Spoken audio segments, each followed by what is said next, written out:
अर्थसंकल्पीय अधिवेशन आजपासून सुरू. त्या संदर्भात हे 6 महत्त्वाचे मुद्दे.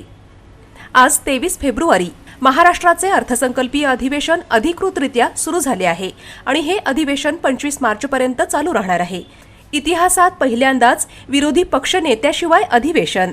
विधानसभेत आणि विधान परिषदेत नेता प्रतिपक्ष अजूनही नाही. राज्याच्या इतिहासात पहिल्यांदाच ही स्थिती निर्माण झाली आहे. मुख्यमंत्री देवेंद्र फडणवीस यांनी अर्थसंकल्प सादरीकरणाची तयारीची पुष्टी. मुख्यमंत्री देवेंद्र फडणवीस यांनी सांगितले की अजित पवार यांनी आधीच अर्थसंकल्पाची तयारी पूर्ण केली होती आणि ते 6 मार्च रोजी सादर होणार आहे. सरकारचा दृष्टिकोन, सार्वजनिक दिलासा, आर्थिक शिस्त राखणे.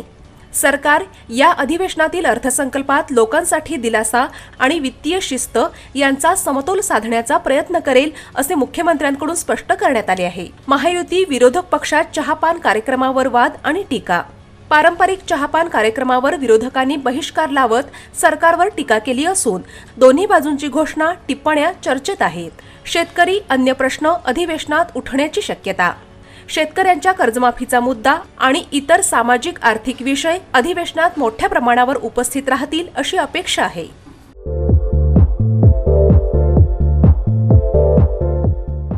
नांदेड, लातूर व धाराशिव जिल्ह्यातील टाटा मोटर्सचे अधिकृत कार डीलर पद्मजा मोटर्स आता सोलापूरमध्ये. भव्य शोरूम आणि अद्ययावत वर्कशॉप. जीएसटी सूट मिळाल्याचा घ्या फायदा. नव्या शोरूम मध्ये सुरू झाली आता कार सर्व्हिस सेवा. पद्मजा मोटर्स, विमानतळ जवळ, होडगी रोड, मजरेवाडी, सोलापूर. मोबाईल 8600 02 26 17.